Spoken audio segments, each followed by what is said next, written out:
can expect our funding to be. So if you have any specific projects in mind, the best thing is to either let me know or let the road commission know, and we can go from there.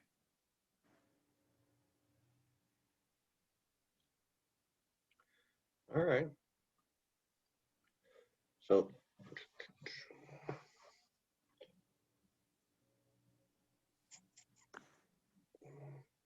I guess, so what is the normally, what is our function here? We just, what do I owe you? What do I need to do to make you happy?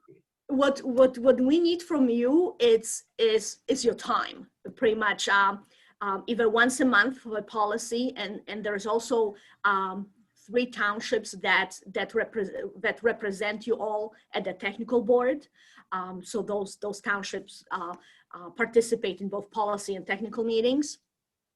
So what we need your time, because what our main function is to provide coordination between all the agencies within our area, and that is done through our meetings. So that's all that we need. You know, we don't. There's a local component to the funding, but that is provided mostly from the city of Midland and from the Midland County Road Commission. So we don't need any money from you. We need your time and to discuss various transportation issues within Matt's area. I've never been accused of not being able to talk about things, so. Perfect. I was talking to the guy from the Ingersoll Township, and we said we'd take about 50% of your funds, and we're going to do a bike trail that connects our two main towns.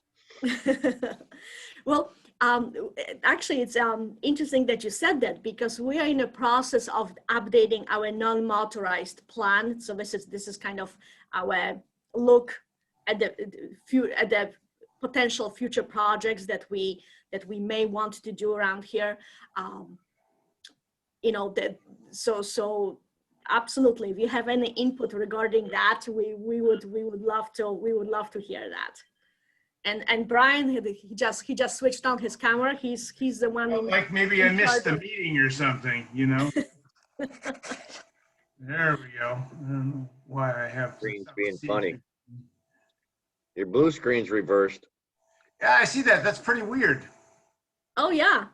I'm just gonna prevent that. You're just the embodiment of the surf, huh?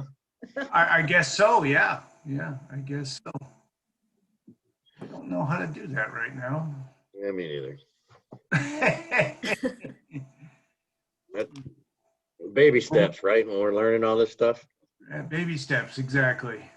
Good morning, Mary and Brian. You hear me okay? Yes, we do. Thanks for joining us. There we go. All right. Well, you won't see me for very much longer anyway, so.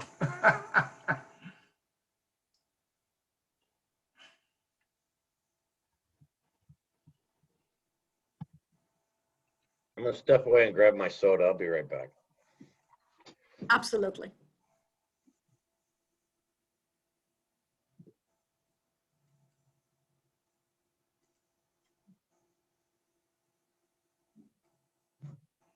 There we go. Hopefully everybody can see that. Yes, we can.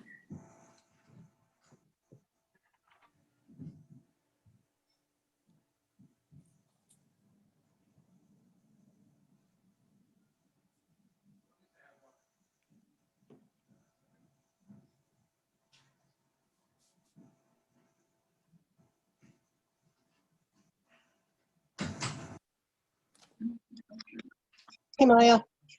Good morning. Good morning. Hey, this is Maria. I may have to leave the call early because I have COVID, and they're supposed to call me at 9:30 or at 10:30 to give me instructions on what to do. Oh, Wow. sorry to hear that. How are you feeling? Like a truck ran me over. Oh, Holy cow. wow. We really appreciate you phoning in. Thanks. You're welcome. Mm. After 14 days of COVID, I'm finally clean. Oh, good for you. Who is this? Mike Wood. Oh, good. I suffered high fever every day. Did you? I didn't. I've just had the cough and the low oxygen and just feeling horrible. Right, I had low oxygen also. I stayed around 90 to 92 most of the time. Did you have to go to the hospital?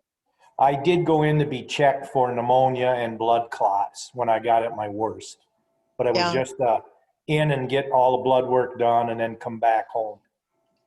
Yeah, they want me to go to the infusion center and get something called BAM. It's a new experimental drug. Yeah, it just come out. I heard about it. I was too late to get it.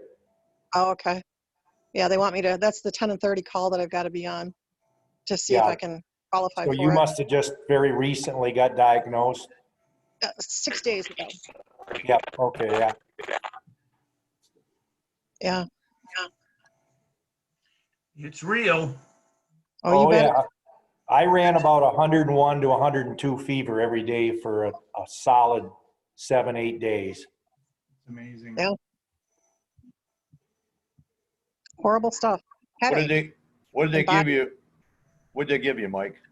I got nothing. That's what I thought. There's they strongly encourage a strong vitamin regimen. Your vitamin C, D, and all of that. Take that daily. Lots of fluids, of course, and aspirin or Tylenol to keep the fever down. And basically, just unless you get real sick, sit home and suffer through it. Everything just like the flu. It is, but it is a lot. Everything just like the flu. It wouldn't go away. I've had the flu, believe me, and Yeah, I have too in just 65 like it. years. There's no doubt about it. Yep.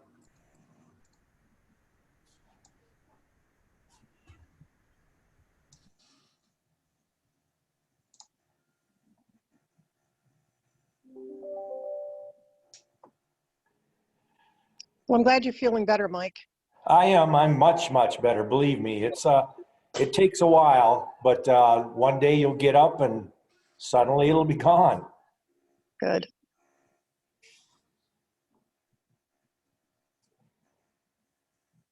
Maya, this is Anita. I just need to step away for a minute, but I will be back. Oh, great. Thanks.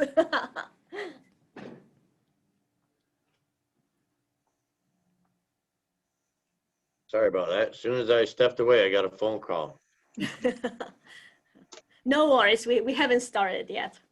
If I may ask, is that an Eastern European accent? Yes, it is. I'm Polish. My grandparents were Lithuanian.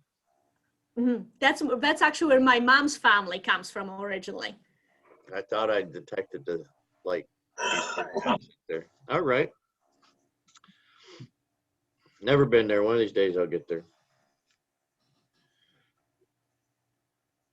Maybe I can get somebody to appoint me a cush job as the ambassador to Lithuania or something. Thought my political experience here at the township level. I think I got 11 days under my belt now. So Maya, we are in your hands as to when we have a quorum. So we do have 10 o'clock. But I was just trying to check that. We have a really nice turnout. We have 18 people. But Brian, have you been checking? I have, and I think we have 12 voting members, although I may have missed a couple of people. So we definitely have quorum then. all right. Well, hearing that, we will call the meeting to order since it's now 10:02. We appreciate everyone joining us. Hope you all had a great Thanksgiving. And to some of you with, as you say, 11 days on your belt, welcome. Nice to have you aboard. So we will start then with the roll call. All right. Let's see. Brad Kay, Here. Jonathan Myers, Here. Jim Willow. Nope. All right. Dan Armentrout, Here. Anita Bauer. I know We have she's to here. step away. Yeah, she's here. Karen Murphy, Here? Gary Rogers, Here. Eric Sprague, Terry Holt, Here. Maria Sandow, Here. Kenneth Brown or Richard Keenan, Russ Varner, Mike Wood, I'm here. Kevin Ray, Yeah, here. Terry Hall. Present. Thank you. Kim Heisler, Yes. Dave Haig, Carl Hammond, Here. Will Butterfield, Rick Hayes. All right, that's it. All right, so thank you. With those numbers, we do have a quorum, so we can proceed. I appreciate that. So we'll move then on to item number 2. Are there any changes to the agenda for today? No changes. All right. Always good to hear. Okay, move on. Item number 3 then, the approval of the October 6, 2020 minutes, which were provided in your packet. Are there any questions on that?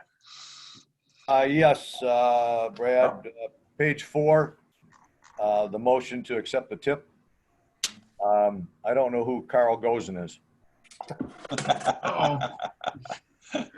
Little Good catch. typo there. So I don't know if Craig made the motion or the second, or if I did. I'm not sure. We'll verify that and correct it. Okay, All right, nice catch. Thanks, Carl. you're welcome. Any other questions on the minutes? All right, hearing none, I would look for a motion then to adopt them as amended with that correction. This is Karen Murphy. I will move to adopt. Mike Wood will second. So we have a motion to adopt as amended and corrected. Any questions on the motion? Hearing none, all those in favor indicate by saying aye. Aye. Aye. All right. Aye. Aye.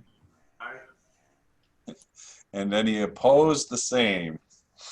Okay, minutes are approved. Thank you. We'll then move on to the report of the officers, and we'll start with legislative and MDOT updates. We have MDOT back on with us? Yep, I'm here. As far as, I actually don't have anything going on. I don't have any updates as far as the obligation authority. It's still December 11th as far as I know. Okay. All right, well, short and sweet then. So thanks, Anita. Okay, we'll move on then to the agency reports. Item 5A is our administrative reports, and actually, Maya, I'll just let you kind of run through both those and the work task updates like you normally do. So please Sure, take it away. Sure, thanks. The MAT's bank balance stands at approximately $75,000.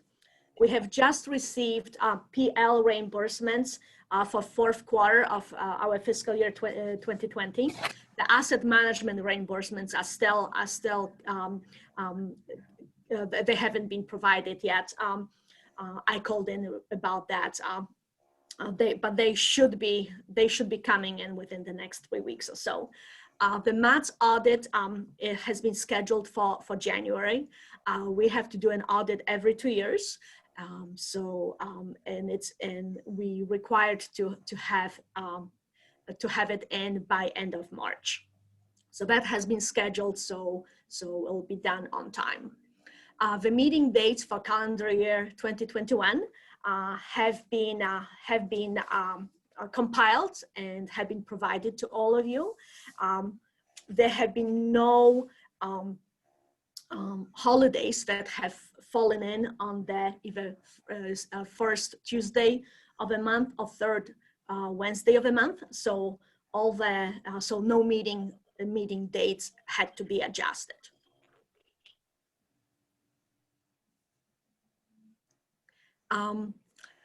Regarding our meetings in calendar year 2021,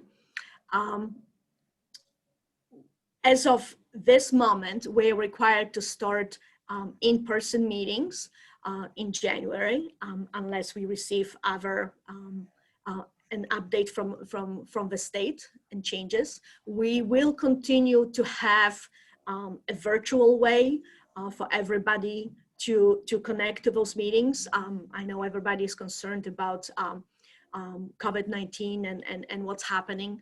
So even though as of this moment we're required to have in-person meetings, everybody can still call in. The only requirement is that everybody who is calling in will have to state from where they are calling in. So Maya, I'm hearing this morning that the House is taking up a new legislative action that'll extend the virtual meetings allowance until the end of March. And so I would expect that'll probably get through during this lame duck session. But at this point in time, obviously it's not in place just yet. Yes. So we'll basically, once, if that comes out, we'll update everybody as to what's happening. Okay. And you don't require a motion to adopt this schedule, do you? No. Okay. No, because we have already specified earlier that our meetings take place first Tuesday of the month for policy and the third Wednesday of the month for technical. That's our standard thing. Yep. All right.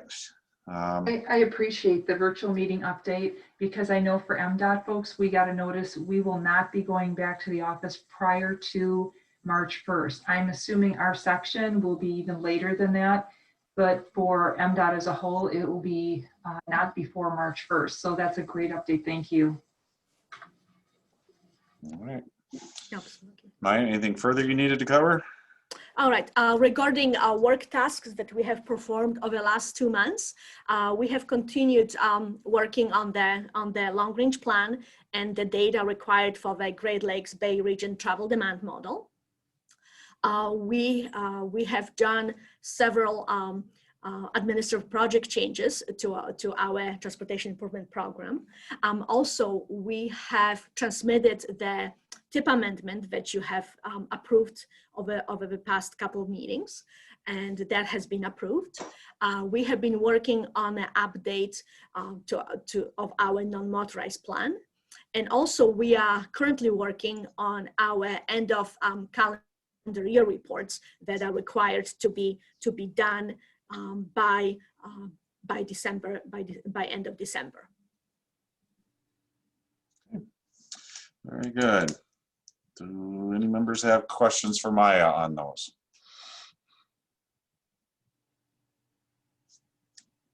Terry? The point of information, as I'm new at this, where do I sit? Since I was in the roll call, I assume I'm a voting member. Do I sit on any committees or tasks, or? All of them. Didn't we tell you that yet? Yes, you are a voting member of a policy board. We do have a non-motorized subcommittee. So if you would like to participate in that, we are more than welcome. Sure. And then you're also welcome to participate in our technical meetings, even though Edenville Township is not one of the 3 township representatives on that board. But our meetings are open to everybody, and we welcome comments from all the agencies and public. Yeah, I just didn't know if we had like a standing seat on some other committee or anything, or what else. So, all right, no problems. Thank you. And yeah, if the board would like to put me on the non-motorized subcommittee, I'm more than willing to be there. Awesome. Thanks, Terry. Okay, any further questions? Okay, hearing none, we will move on then to item number 6A. I take it this is an update since our elections are coming up in January of 2021 for the officers and representatives on the technical and planning or policy committees, I should say. So in part, just what we were talking about with you, Terry. Yes, per our recent amendment of the bylaws and our attempt to synchronize elections of all the officers and representatives, we are going to have elections in January at both policy and technical meetings for all positions. So this basically is just a reminder about that, and really call for nominations for all those positions. All right. Anyone with questions on that? Okay. Seeing none, we'll then move on to the tip amendment. And again, this was provided in your agenda packet. Maya, you taking this?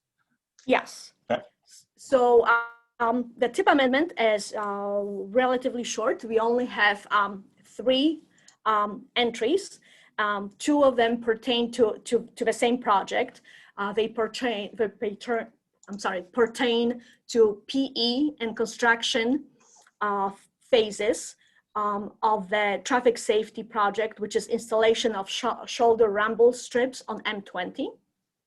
The cost for those 2 phases are $12,000 for PE and just short of $97,000 for construction phase. And those 2 phases will be done in fiscal years 2021 and 2023. The third entry pertains to PE phase of a reconstruction of westbound US 10 lanes. It's a really, really huge project. The PE phase itself is about $5.5 million and will be done in year 2022. The construction phase for that, you don't see it yet. It's actually outside of our tip years because it will be done in year 2026. Well, So all 3 entries are new additions to the tip, and therefore they are in front of you for your approval. The technical board have seen those projects and their recommendation is for your approval. Hey, Maya, Jim Lalo. What are, I guess, I'm not sure, what are the limits for the US 10? Yeah, Jim, that's a section, let me go look real quick, but 2023, we're starting the Bay County portion. Right. That's going to 7 Mile, I believe. Yeah, it goes right up to the MPO limits. I forget, that's the dividing line. Maya, do you know what is that? Oh, it's not Garfield. No, it's further on. It's yeah, I'll double check for you, Jim, but that's where we're underneath the limits, because we weren't going to do that all at once, obviously, for that whole section. We're doing similar to we did eastbound. Okay. Well, we're still going through the meeting because that's the tip of my tongue, but I'll get it for you. Okay. Oh, the other thing too is you have mumble strips. Sorry for the pickiness. No, you like that? It's still a rumble. I think they're being, it's just quieter. A mumble strip than a rumble strip. Yeah, I get a kick out of that. Yeah, they're quieter than the rumble strips. Yeah. Okay, I got it. That's literally what's in JobNet. It says mumble. Mumble, it is. It's mumble. They changed the terminology to mumble. We all know the rumble strips. I love it. We'll ask MDOT to provide a correction to that. To both of those, yeah. Yes, yeah, we can't do that. It's MDOT staff that needs to do that. I believe we'll ask him to provide that correction. I think that is actually correct. I think they have 2 separate things, a rumble and a mumble. I think they're 2 different things. I thought they just renamed it. It's done a little bit different. So it's the depth. It's the depth. They're not as loud.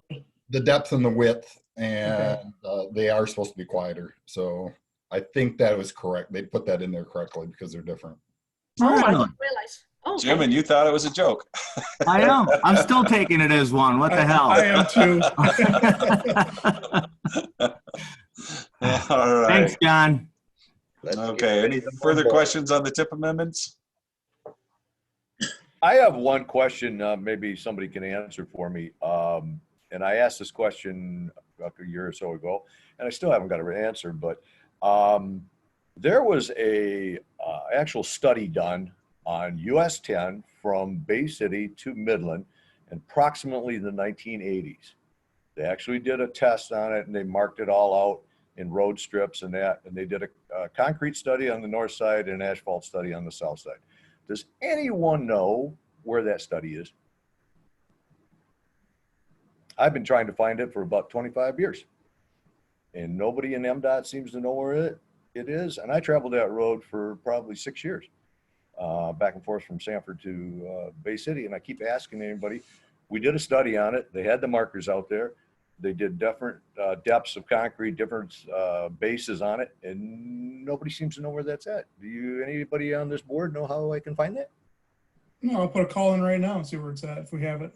Okay, I appreciate that. I'd like to read it. Well, thank you. Never heard of that one, so. Well, I've been here a while. To the person that asked for the limits on that M20 project, it says Leeton Road to Meriden Road. No, not M20, it's US 10. I'm sorry, it's our US 10, Anita. Westbound. Job number 211731? No, 21183. Oh, 83. I'll get right back to you. All right. So further questions on the TIP amendment? Hearing none, we do need a motion for approval of this. Someone like to make a motion? This is I'll make- Karen Murphy. Oh, this is Karen Murphy. I'll make a motion. I'll second Terrence Hall. Who did we get for second? I'm sorry. Terrence Hall, Terry Terry? Hall. Yep. Okay. All right. All right. Motion is in front of you. Any questions on the motion before we vote? Okay. Hearing and seeing none. All those in favor indicate by saying aye. Aye. And are there any opposed? Okay, that motion is carried. All right. Item 6C, the 2021 STUL, whatever that one was, funding adjustment. So, Yes, I just wanted to let everybody know that we had to adjust the federal funding for the possible road project from $600,000 to $591.83. That's because our actual allocation was actually lower than expected, and in order to be fiscally constrained, we had to adjust. Unfortunately, we had to adjust that project down. But we are fiscally constrained, and the road commission, they were okay with that. It's not affecting the ability to construct that project. The road commission would like that project to be a pro rata method of funding as opposed to cap method of funding as we do most of the projects. The pro rata method of funding will not affect any other projects. We do have a lot of STL carryover funds on our balance sheet. The approval rate method of funding needs to be needs to be approved by you, since normally we are cap. Maya, can you just explain a little bit what the difference in the funding is and what, if anything, that means to us in our operations? I understand it doesn't affect others, but beyond that, is there any implications to that? Not that I know of. Basically, the way it is, instead of when project is being obligated and then bid, and then once the actual construction starts and when the road commission will be submitting the invoices, instead of just going up to maximum of $591,083, if a project costs more, they'll be able to receive a little bit more federal funding if they're going pro rata. Not if there are any extra cost, not all of that extra cost will need to be will need to be paid from local funds. Okay. All right, so the motion that you're needing then is a decrease in the cost by just a little under $9,000? We don't need to do the decrease. We because of our allocation was less, we just had to do that. We just had to make that correction. The only action item is regarding approval of a pro rata method of funding. Okay. All right, I'm clear on that now. Are there questions from the policy committee? Do I qualify on that? I think I do, right? Yep. Just so I understand right, the pro rata basically means if there's cost overruns, they can bill for it, whereas the other way, if there's cost overruns, they can't. I guess I'm trying to understand. With a pro rata, the cost overruns are on a pro rata basis. So in this case, this project is running about 52% federal, 48% local. So any cost overruns will be paid the same way, 52% federal, 48% local. With the cap method, if there are any cost overruns, they have to be paid 100% through local funds.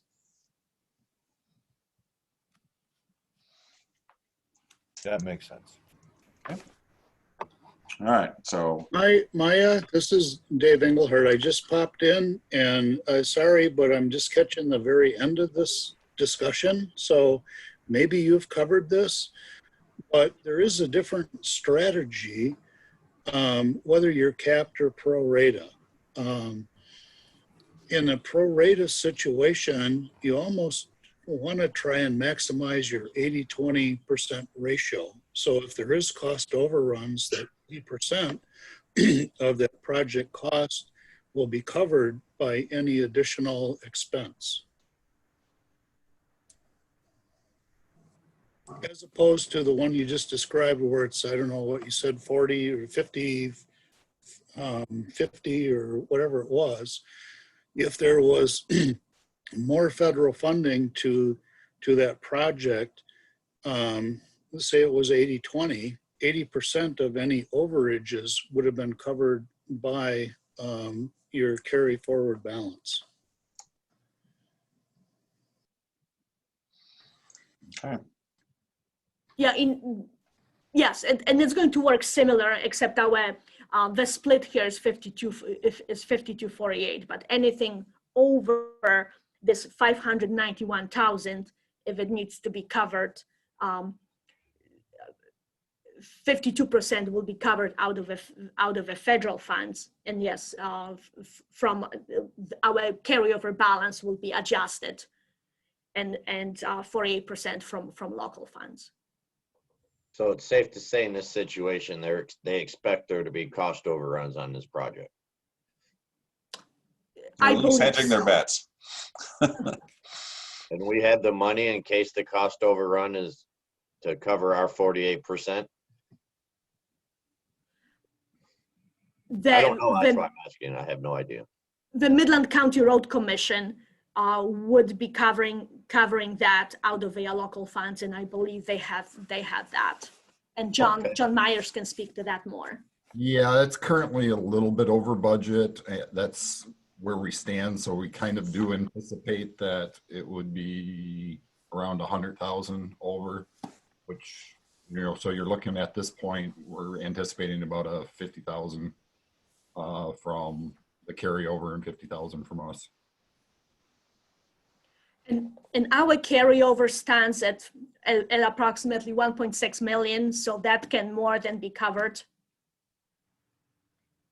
out of that. And we cannot utilize our STL carryover funds by any other means. The only way to be able to spend down on it is through the projects running going pro rata. And if they go a little bit over, then that's the only way to be able to utilize those carryover funds. We cannot program another project separately regarding that. Now, see, All of that said, if you have $100, if the estimate for the project's $100, the idea is that you have the best estimate. So if the project's $100 estimate and you only have $52 of federal allocation that's not in carryover, that's the reasoning for doing the 5248. Now, if it goes over at time of obligation, if the last federal estimate that was approved was $100 and it goes over, let's say the latest estimate is $120. The last federally approved estimate was 100. If it goes to 130 at time of obligation, it will get rejected. It's going, because PI is not going to allow you to obligate more than 25% over the last federal approved estimate. So then it would require to come back to the group, an amendment would be needed. And you don't have more than the $52 of federal allocation. Okay, thank you. And that's what I was kind of trying to hint at, is what is our protection there? And so it sounds like there is a stopgap that you can't just keep going over and over. Correct. You can only go up to 25% over. And then, yes, we're not going to stop the obligation. The idea is that we're not stopping a $100 project because of $25. You know what I mean? You don't want to stop $1 million project because you're short 25,000. So that would be allowed to go through, and you could continue with the pro rata amount provided you have the carryover. So Maya is correct on that piece of it. Now in the field, if there's change orders, that is where if it goes up by like 100,000, great. But if it's $100,000 project and it comes in at 200,000, that's going to get kicked back. So yeah, I assume you knew that. No, I don't know nothing. Well, and it does as a whole, because this is coming up more and more in these small agencies. Saginaw, I had one also like this. As all the agencies do something like this and move away from the cap, which absolutely I want Midland to maximize their dollars, eat at the obligation authority. So in the end, there will be folks, this happened to Midland last year, I believe, or the year before, there wasn't any obligation authority remaining for one of the projects. And that will happen more and more, obligation authority to be used up sooner. Okay, so yeah, based on Maya's recommendation and Anita's fill-in, I'm prepared to motion approval of the pro rata method of funding for the project. This is John, I second. Thanks, John. All right, any questions from the policy committee on the group, or sorry, on the motion before you? All right, if not, I assume everyone's ready for a vote, so we'll move to that. All those in favor of the motion before you indicate by saying aye. Aye. Aye. Aye. And any opposed, the same? Yeah, that is carried. Thank you. All right, we'll move to 6D, which is non-motorized planning NMT plan update. I know we have Thor on the call here as well. Maya or Brian, you taking that to lead, or is Thor going to run with it? I will. I usually do anyway. All right. So yes, we have been updating the NMT plan. Our non-motorized plan was originally done in 2015, and we're hoping that in early 2021, we'll have the update complete. We've had 2 meetings so far of the non-motorized subcommittee. Last meeting we had was really good, lots of great discussion, and we've had pretty good number of suggestions, comments, suggestions for edits and so on and so forth. So we're working on those consistently. I've got a couple of Zoom meetings scheduled this week with local agencies to flesh out and clarify the list of upcoming proposed projects. And then we'll get all that stuff mapped and clarified, get all the changes made, and hopefully, I think in January, we'll probably have another NMT subcommittee meeting. I think we were aiming for December, late December originally. I don't know that we'll make that, but January we'll have another one, and then shortly thereafter, we'll bring it through the committees for approval. So that's where we're at with that. Okay. Hey, Brian, Dave Engelhardt again. I know in the past there was the Great Lakes Bay Region non-motorized group Yep. that tried to pull together the three counties, Bay, Saginaw, and Midland. And I know BCAT's Bay County or Bay City has sort of updated their plan. I think Saginaw is in the works. Is that group functional still? I guess I'm sort of out of the loop in that. And the goal is to have, adjacent connectivity, so to speak. Yeah, I have been in touch with Rob Eggers. We've had a couple of email exchanges. I've sent him the most recent draft for comments, and I believe we're going to talk. I think it's either later this week or early next week. That's it. Yeah. So that's definitely one of our topics for discussion, and we're going to try and kind of integrate what we can here of that. Okay, just like I said, I haven't seen that much action on that group anymore. I know there's a lot of action more in Saginaw, more along Tittabawassee and stuff like that. Just asking the question. Thanks. Yeah. All right, thanks, Dave. Any other questions for Brian on this one?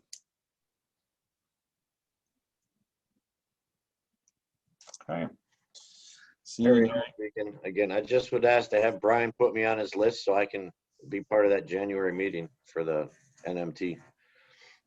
Absolutely. You are now. All right. Awesome. Thank you, Brian. All right. Okay, we can move on then to 6E, which is the Matt's long range plan. And which one of you's leading that? Looks like Maya, you're gearing up. Yep, that's back to me.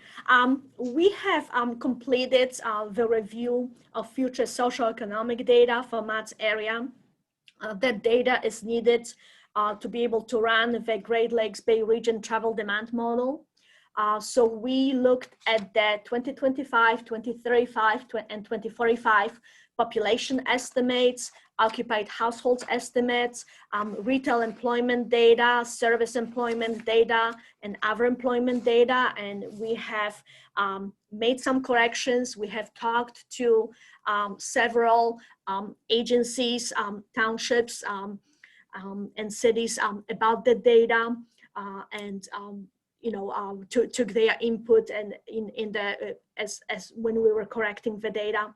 So we have completed that. What you have in front of you are the final numbers, and those numbers require your approval in order for the SUTA to move on and input that data into the model. So what you have in front of you are basically the summaries for each jurisdiction, by year, by each category.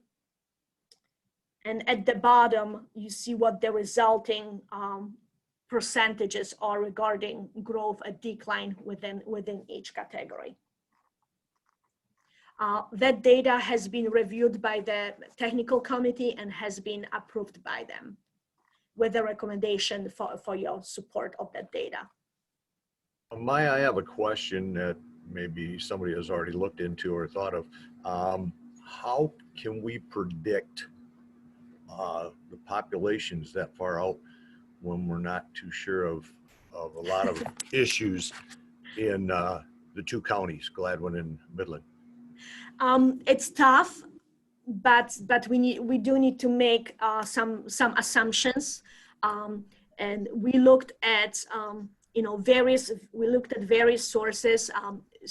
MDOT provided us some of their projections and some of the projections from sources that they use, and we kind of incorporated all of that and came out with our best guess estimates.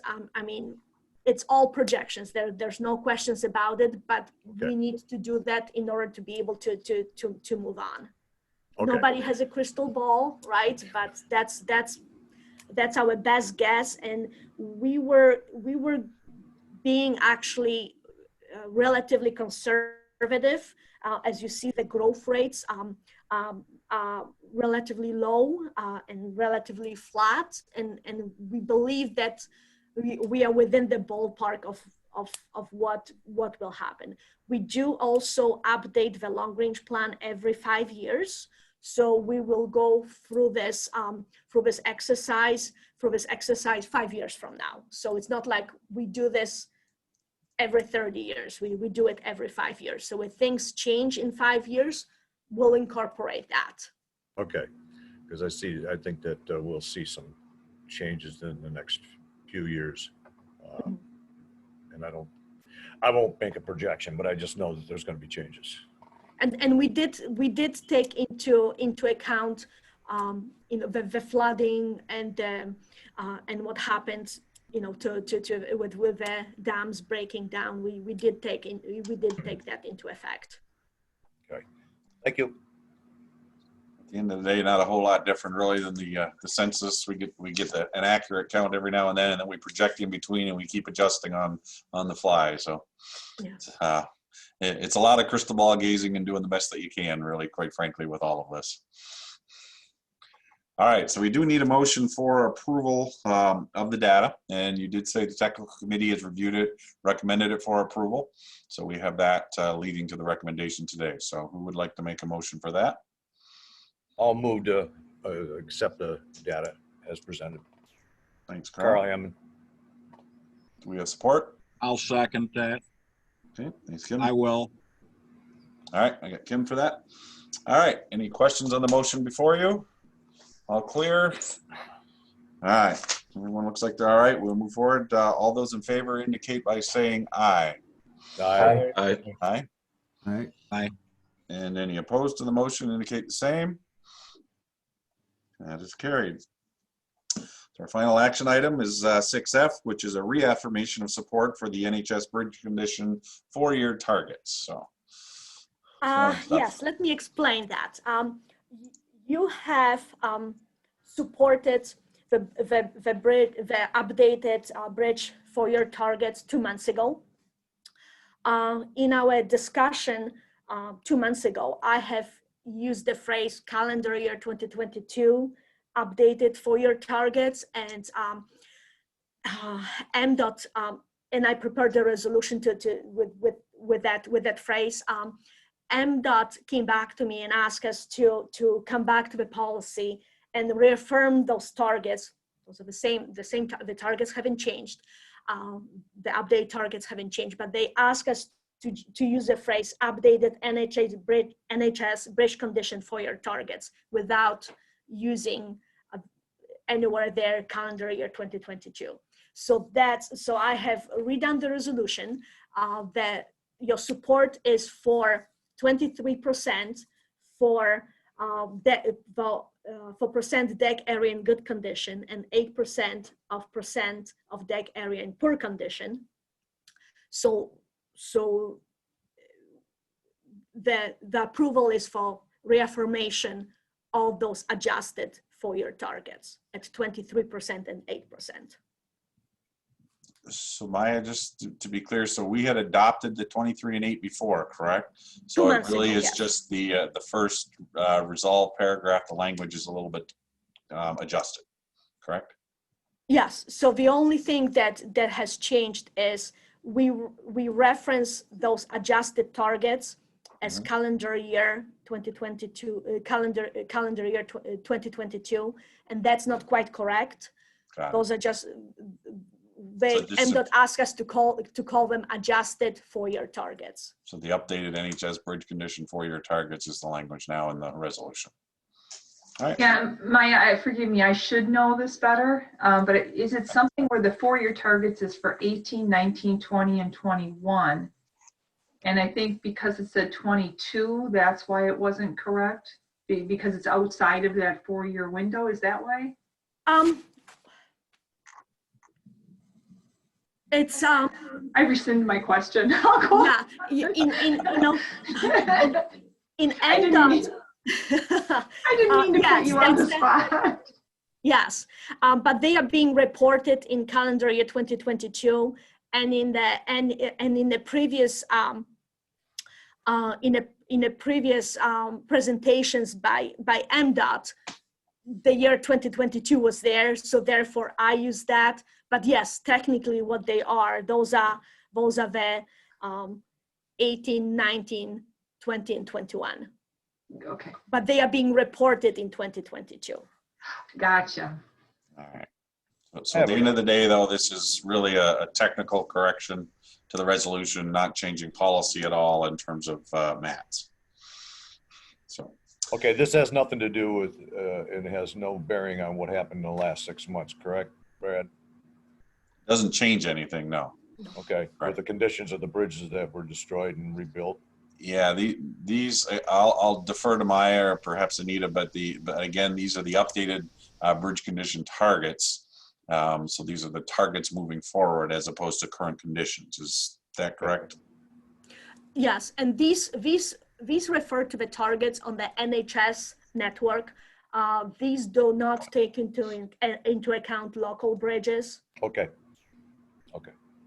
Yeah, that's a good point too. Okay. Thank you.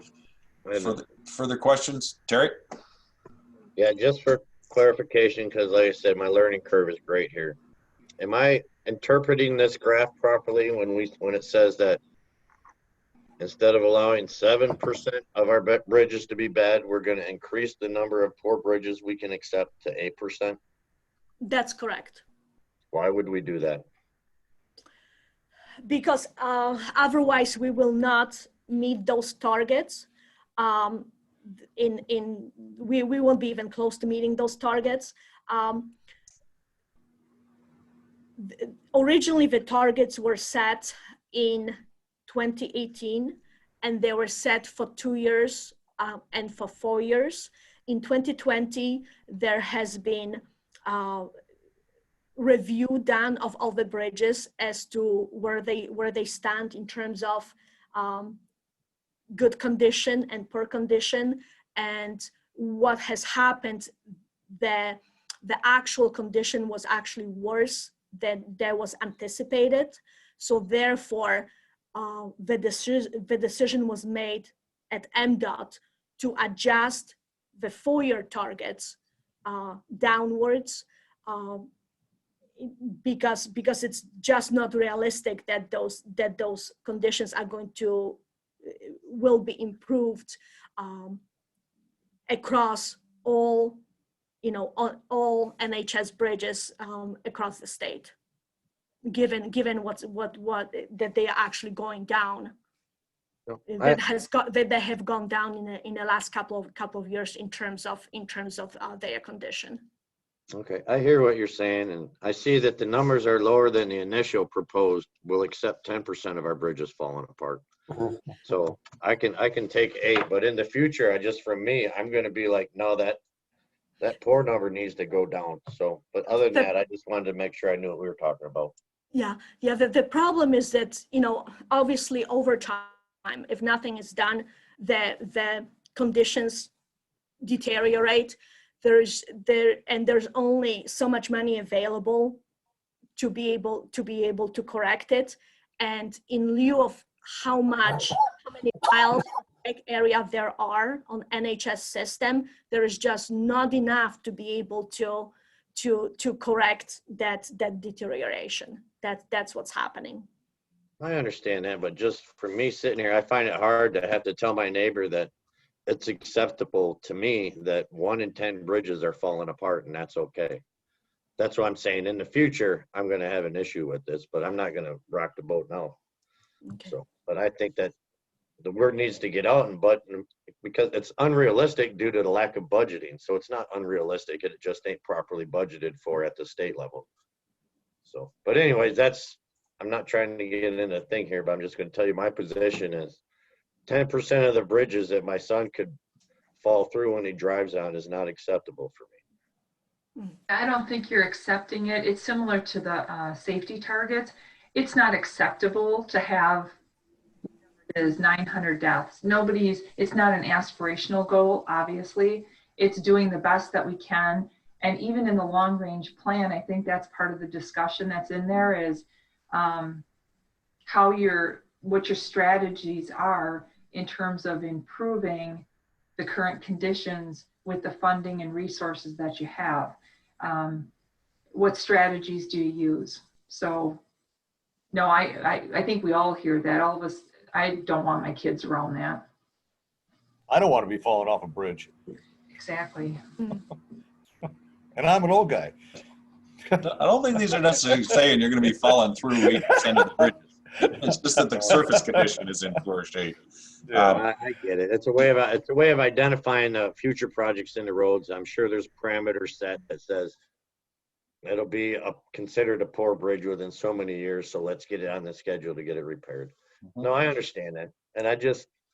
But whenever we revision and we increase our expectation of a greater number of poor things, and we reduce our expectation up into a lesser number of good things, I really don't think that's something that we should always just go along and get along with. But I understand, and like I said, I'm taking up too much time. I'm in favor. I'm going to pass this. I just wanted, for my clarification, to let you guys know where I stand.